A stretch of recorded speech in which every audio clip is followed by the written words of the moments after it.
दोस्तों, स्वागत है आप सभी का इस वीडियो में। इस वीडियो के अंदर हम लोग जो अभी रिसेंटली राजस्थान जेई का रिक्रूटमेंट आया है, उसमें इलेक्ट्रिकल की सबसे ज्यादा वैकेंसी है। जैसा कि आप जानते हो 727 वैकेंसी है।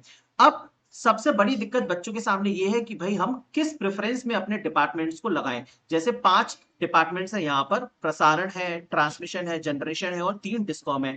तो आज हमारे साथ गजानन जुड़े हैं जो कि ऑलरेडी राजस्थान जेई 2024 के अंदर आरबीएनएल जेई के अंदर सिलेक्टेड है। तो आज इनके एक्सपीरियंस के थ्रू हम लोग जानेंगे कि किस ऑर्डर में आपको अपने डिपार्टमेंट्स को भरना चाहिए, किस डिपार्टमेंट में क्या क्या काम होता है, जॉब प्रोफाइल वगैरह सब कुछ एक बार अच्छे से हम लोग सारी चीजें जान लेंगे, जिससे आप लोगों के मन में कोई भी डाउट्स ना रहे। ठीक है दोस्तों, चलिए तो स्टार्ट करते हैं। Gajanan, first of all welcome. जी सर। एंड कैसी चल रही है लाइफ भाई, जॉब के बाद? सर बढ़िया अभी तो। चलिए तो गजानन, अपने बारे में थोड़ा सा बताओ कि आप अभी कहाँ पर वर्किंग हो, किस डिपार्टमेंट में हो और आपके अकॉर्डिंग क्या प्रेफरेंस होना चाहिए और क्या प्लस माइनस है हर एक डिपार्टमेंट के। सर जैसे अभी तो मैं जयपुर डिस्कॉम के अंदर हूँ, डिस्ट्रीब्यूशन के अंदर हूँ अभी तो। हम्म। तो अभी जैसे ये ये डिपेंड करता है। नेट ये डिपेंड करता है कि जो स्टूडेंट है उसको कहाँ पर हम्म। जॉब वगैरह चाहिए। ठीक है। तो जैसे अदर स्टेट के लोग हैं तो उनको ज्यादातर जैसे राजस्थान में आएंगे तो उनको जयपुर पसंद है, उनको देखा जाए तो, क्योंकि हम्म। जयपुर राजधानी भी है और एरिया भी ठीक है देखा जाए तो थोड़ा बहुत। बिल्कुल। तो अदर अदर स्टेट वाले इसमें जैसे राजस्थान में 5 वो है, 3 तो हम्म। डिस्ट्रीब्यूशन है। कंपनियां है। हम्म। हाँ, और एक उत्पादन हो गया, एक प्रसारण हो गया। ठीक है। 3 चीजें, मतलब टोटल मिला के 3 चीजें। हम्म। अब स्टूडेंट को ये देखना है कि उसको किसको प्रायोरिटी देनी है। यदि उसको वर्क प्रोफाइल को प्रायोरिटी देना है तो उसको उत्पादन या प्रसारण, इन दोनों में से ही चूज करना पड़ेगा, चाहे लोकेशन कोई सी भी हो। ठीक है। और उत्पादन एंड प्रसारण की जो लोकेशन होती है, उत्पादन और प्रसारण की जो लोकेशन होती है, वो ऑल राजस्थान में कहीं पर भी हो सकती है। ठीक है। उसका वो फिक्स नहीं है कि ये इतने ही जिलों के अंदर उसको उसकी पोस्टिंग होगी। बाकी बचे 3, ये है उत्पादन अपने में तो जयपुर डिस्कॉम। उत्पादन में तो शायद जहाँ पे राजस्थान के जो जनरेटिंग प्रोजेक्ट्स हैं, आई थिंक 2-3 जगह हैं, वहीं पे होगी हाँ, पोस्टिंग से। प्रसारण उत्पादन में कहीं भी हो में सकती है। उत्पादन हाँ, उत्पादन में उनको सूरतगढ़ रहा, गंगानगर के अंदर, हम्म। कोटा रहा, बारा रहा। ये 3-4 लोकेशन है, वहीं उसको मतलब तो पोस्टिंग उसी की वहीं रहेगी, और कोई ऑप्शन है नहीं उनके तो लिए। गजानन, इसमें ये लेकिन बताइए कि जैसे जनरेशन है और ट्रांसमिशन है, इसमें काम कैसा रहता है और अलग से पढ़ने का समय मिलेगा, वर्कलोड बहुत रहेगा, कैसा रहता है, बस इसके बारे में थोड़ा सा बताओ।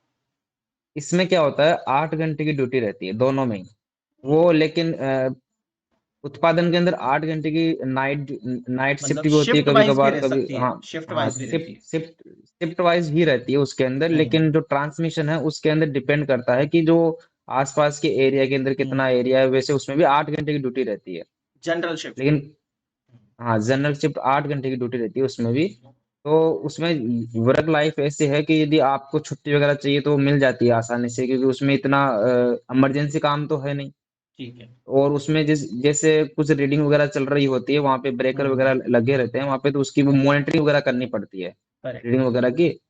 बाकी इतना सा काम है, बाकी इतना ये नहीं कि आप अपनी हेक्टिक नहीं है। लाइफ को, हाँ मतलब कि बिजी शेड्यूल नहीं है इतना। और पढ़ भी सकते हैं लेकिन हम, पढ़ सकते हैं एक्स्ट्रा। पूरा दिन पूरा दिन जैसे 8 घंटे भी आप करोगे तो इतना बिजी नहीं रहोगे, आराम से आप कुछ भी पढ़ सकते हो, टाइम अवेलेबल रहेगा। वो भी हर घंटे करेक्ट। के अंदर आपको मॉनिटरिंग करनी पड़ती है, तो हर घंटे के बीच में आप आराम से पढ़ सकते हो, कोई दिक्कत नहीं। करेक्ट। दोनों दोनों के अंदर मेन चीज है कि दोनों में पब्लिक हम्म। डीलिंग 0% है। ये सही है एकदम। बिल्कुल। हाँ, ये सही है। तो उनको यदि किसी को शांति की नौकरी चाहिए कि चलो हमें तो ओनली हम्म। सैलरी से मतलब है, सैलरी आ जाए, जैसे प्राइवेट कंपनी वगैरह होती है कि चलो हम्म। गए, काम किया, आ जाओ, बस इतना सा काम चाहिए, तो ये दोनों उसको प्रेफरेंस में सबसे टॉप पे रखना पड़ेगा। सही बात। इसके अलावा फिर 3 डिस्कॉम आते हैं अपने जयपुर डिस्ट्रीब्यूशन के अंदर, जयपुर, जोधपुर, अजमेर अजमेर। और जोधपुर। अब राजस्थान के लोग हैं तो वो यदि उसको घर के पास में ही चाहिए तो जॉब वो अपने हिसाब से जॉब चुन वगैरह, ले। तो अपने हिसाब से वो तीनों डिस्कॉम के हिसाब से वो चुन लेंगे। हम्म। और अदर स्टेट वाले हैं, अदर स्टेट वाले यदि वो चाहते हैं कि हमको शांति की नौकरी करनी है, कुछ दिक्कत ना आए, तो वो 2 उत्पादन और हम्म। ट्रांसमिशन चूज करेंगे। और अदरवाइज उनको इसमें डिस्ट्रीब्यूशन में ही आना है, हम्म। तो सबसे टॉप पे रखे वो जयपुर को। ठीक है। जयपुर के बाद में वो अजमेर रख सकते हैं, फिर जोधपुर रख सकते हैं। तीनों में वो उनकी भी चॉइस है कि किसको ठीक कहाँ है। रहना है, आसपास में रहना है। लेकिन उसमें अभी जैसे जैसे मेनली आदमी भाई अच्छी लाइफ जी सके, कंफर्टेबल लाइफ, शहर वाला थोड़ा एरिया रहे, तो वो जयपुर सबसे पहले है ना, फिर अजमेर, फिर जयपुर जोधपुर। के अंदर, जयपुर में क्या छोटे छोटे एरिया के अंदर ही जयन प्रोवाइड करा रखे हैं। गाँव में क्या है, जैसे हम्म। आप कहीं दूर जाओगे सिटी के अलावा, तो गाँव में बड़े बड़े एरिया दे रखे हैं जयन वाइज। हम्म। और अभी दिक्कत क्या हो रही है कि अभी जो इंटर डिस्कॉम ट्रांसफर होते हैं वो बैन है अभी। जैसे मतलब कि कोई ट्रांसमिशन में है तो वो डिस्ट्रीब्यूशन में नहीं जाएगा, डिस्ट्रीब्यूशन वाला ट्रांस, मतलब कि एक बार जिसका हो गया तो वो हो ही गया परमानेंटली। हम्म। जब तक नहीं खुलेंगे तब तक, तो वो जो प्रायोरिटी जो प्रेफरेंस भरेंगे वो हम्म। सोच समझ के भरना पड़ेगा उनको। बिल्कुल, तो पहले मतलब यही। पहले और बिल्कुल, नोटिफिकेशन में भी ये चीज लिखिए कि आपका ट्रांसफर नहीं हो सकता। हाँ, और इसके अलावा यदि कोई डिस्ट्रीब्यूशन में आ गया है, हम्म। उसको मैं वर्क प्रोफाइल बताता हूँ, क्योंकि मैं अभी डिस्ट्रीब्यूशन के अंदर ही तो वर्क कर रहा हूँ। तो उसमें उसमें तीन चार डिपार्टमेंट होते हैं अलग अलग। एक होता है प्रोटेक्शन, एक होता है एचटीएम जो हाई ट्रांसमिशन के लिए देखते हैं, जो ठीक 132 है। केवी के जीएसएस वगैरह होते हैं, 220 के जीएसएस होते हैं। हम्म। एक होता है मीटरिंग, जिसमें मीटर वगैरह का काम वगैरह होता है। अच्छा, और मीटरिंग। एक, ठीक। हाँ, और एक जो जिसमें मैं काम कर रहा हूँ वो होता है ऑपरेशन एंड मेंटेनेंस, जिसको ओंडम के नाम से जानते हैं। ठीक है। सबसे ज्यादा बिजी जो है वो ओंडम ही रहता है। और अभी जो हम्म। सीटें जैसे अभी इसमें जयपुर डिस्कॉम के अंदर 189 है पोस्ट हम्म। इस बार की। हाँ। तो इसमें सबसे ज्यादा ओंडम में ही सीटें खाली मिलेगी लोगों को। हम्म। दूसरी चीज, इसके अंदर जो वर्क प्रोफाइल है, इतना बिजी रहता है आदमी। वो भी हम्म। एरिया वाइज डिपेंड करता है, लेकिन बिजी इतना रहता है कि 24 आवर की तो ड्यूटी रहती है उसकी, क्योंकि करेक्ट। इमरजेंसी सेवा है। उसके हम्म। अलावा उसको एक सिम दी जाएगी, जो उसको जो भी पब्लिक के, क्योंकि पब्लिक डीलिंग रहती है इसमें, हम्म। प्योरली पब्लिक डीलिंग है। तो हम्म। उसको पब्लिक से डील डील करने के लिए उसके पास एक फोन रहेगा, सिम रहेगी। उससे उसको 24 घंटे बातचीत वगैरह करनी पड़ेगी। यदि कहीं पर भी अच्छा। सप्लाई से संबंधित कुछ भी दिक्कत आ रही है तो वो करना पड़ेगा। हम्म। और इसके अलावा यदि वो छुट्टी लेके भी जाएगा ना, तो भी उसको, मतलब कि छुट्टी लेके जाएगा तो भी उसको सिम वगैरह साथ ले जानी पड़े, या कॉल वगैरह हम्म। अटेंड करना पड़े। तो कुल मिला के कि फोन से इतनी बॉन्डिंग हो जाएगी, बिना फोन नींद नहीं आएगी। फोन तो चाहिए साथ में। चलो। एक ये चीज रहती है। बाकी इतना वो नहीं, इसमें एक मेन प्रॉफिट ये रहता है कि जैसे हम अपने घर के पास में जा सकते हैं, कभी कभी ना कभी जा सकते हैं। और इसमें जैसे किसी को ज्यादा दिक्कत है तो वो प्रोटेक्शन से मीटरिंग में जा सकता है, मीटरिंग से ओंडम में आ जाए, ओंडम से एचटीएम में आ जाए, तो इनमें ट्रांसफर हो सकते हैं। लेकिन एक फायदा उसमें भी तो ज्यादा बताया था तुमने। फायदा इसका ये है कि एक कुछ स्टूडेंट है, मैंने दो तीन स्टूडेंट से बात भी की थी, वो ऐसे कह रहे थे हम्म। मुझे कि यार शांति की नौकरी तो बाद की बात है, मुझे सबसे पहले तो वो चाहिए, इज्जत एक चाहिए। रेपुटेशन चाहिए, इज्जत चाहिए। इज्जत चाहिए। हाँ, तो इज्जत इज्जत पब्लिक के बीच में मिलती है। सही बात तो है। इसके अंदर ऐसा है कि यदि जो बिजली बोर्ड का जेईएन ले लो और पीडब्ल्यूडी का एईएन ले लो, हम्म। दोनों उसमें भी जेईएन है, उसकी पोस्ट ज्यादा मानी जाए गांव वालों की नजर में। सही बात है, क्योंकि उनका इंटरेक्शन तो जेईएन उसमें, साहब से है। हाँ, वो एएन साहब को भी नहीं जानते हैं, वो ओनली जेएन को जानते हैं। कुछ भी दिक्कत आएगी तो जेएन के पास, कुछ उनको कुछ बधाई मिठाई वगैरह खिलानी पड़ेगी, कुछ भी किसी भी खुशी में, तो जेएन के पास आएंगे डायरेक्ट। सही बात।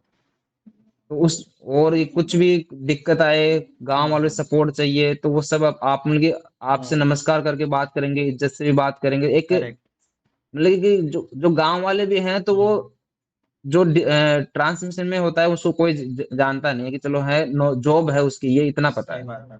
उत्पादन वाले हैं तो उत्पादन वाले भी कुछ एक टाइम के बाद में वो भी हम्म। ऐसे एक ही शेड्यूल को देख के पक जाते हैं कि यार ये सही एक ही बात। चीज शेड्यूल हो रहा है, कि जाना है रीडिंग लेनी है फिर आ जाना है, जाना है रीडिंग लेनी है फिर आ जाना है।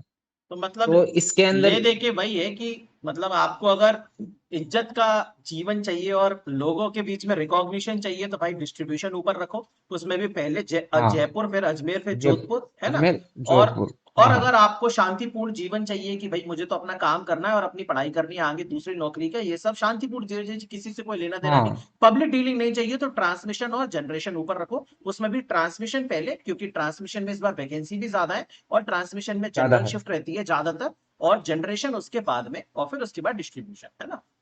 ट्रांसमिशन में सर ये भी बेनिफिट है ना कि यदि हम्म, फ्यूचर में यदि वो ट्रांसफर कराना चाहे तो और राजस्थान में कहीं पर भी करा बिल्कुल सकता है पूरे वो। राजस्थान में कहीं भी करा जब सकते हाँ, जबकि जो जनरेटिंग सब स्टेशन है वो तो हैं। फिक्स रहे, वो तो वहीं आसपास में कोटा से गंगानगर, करेक्ट गंगानगर करेक्ट से करेक्ट। कोटा, ऐसा ही रहे, ऐसा रहेगा उसका। तो तो गजानन, सबसे टॉप पे है एक वो। चीज और बताओ यार, ये इसमें एक चीज तो बताओ। हाँ, जैसे ये डिपार्टमेंट वाला तो क्लियर हो गया, आपने बहुत अच्छे से एक्सप्लेन किया। मुझे एक चीज और बता दो, हम्म, कि जैसे अदर स्टेट वाले कैंडिडेट को अलग से देखा तो नहीं जाता है? ऐसा नहीं है कि, ऐसा है कि अदर स्टेट वाले बच्चे राजस्थान नहीं में कर रहे हैं कि नहीं कर रहे हैं? अदर स्टेट वाले हैं सर, जो जैसे भाई सर सिलेक्ट होते हैं कि नहीं मेरे होते? सर मेरे साथ में है एक लड़का है, वो भी झारखंड का है। हम्म, और एक दो लड़के थे वो यूपी भी, एक दो लड़के थे जो मैं ट्रेनिंग में उनसे मिला था, तो वो उत्तर प्रदेश के थे दो लड़के, और एक लड़का मेरे साथ का ही है, मेरे मतलब कि पास में काम करता है, दूसरे सब सब डिवीजन में काम करता है, तो वो वहां से है, झारखंड से है। तो अच्छा। ऐसा नहीं कि अदर स्टेट वाले सिलेक्शन ही नहीं होता, उनका भी होता है। हम्म, सही बात है। तो यार ये राजस्थान जीके वाला जो पंगा है ना, इसको अपन कभी किसी और दिन एक बार अच्छे से और डील करेंगे। अभी आप ऑफिस से अभी अभी आए हो तो चलो कोई दिक्कत नहीं, अब रेस्ट करो थोड़ा। वो तो लेकिन है। आज, हाँ, लेकिन राजस्थान जीके वाला जो पंगा है, ये बहुत सारे बच्चे इसको जानना चाह रहे हैं, तो अपन किसी और दिन इस पे एक बार अच्छे से चर्चा करेंगे और बच्चों को बताएंगे कि राजस्थान जीके से डरना नहीं है, आप आसानी से कर सकते हो अगर चाहो तो, क्योंकि इस बार वैकेंसी काफी सारी है, तो इस मौके को छोड़ना नहीं चाहिए, है कि नहीं? हाँ वो तो है, क्योंकि अदर स्टेट वाले टेक्निकल सबका मतलब कि हम्म, अच्छा रहता है, खास कर जैसे मुझे जहां तक पता है यूपी भी बिहार वाले उनका मतलब कि टेक्निकल बहुत परफेक्ट रहता है उनको।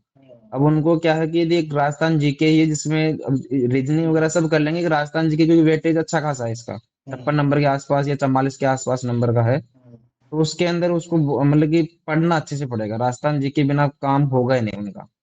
कोई दिक्कत नहीं, कोई दिक्कत नहीं, हो जाएगा। बट फिर भी आप हो, मैं हूँ, सब है हमारे यहाँ भाई गाइड करने के लिए बच्चों को, कोई दिक्कत नहीं आएगी। खैर दोस्तों, इस वीडियो के लिए अपन इतना ही रखते हैं। आप लोगों को देखने के लिए बहुत बहुत धन्यवाद। मुझे लगता है कि आपको प्रेफरेंस को लेकर अब कोई भी डाउट नहीं होगा और समझ में आ गया होगा कि इज्जत का जीवन चाहिए तो डिस्ट्रीब्यूशन, और बिना दिक्कत का जीवन चाहिए तो generation. Transfer, generation transfer. Generation transmission. Okay दोस्तों, बहुत बहुत धन्यवाद, थैंक यू।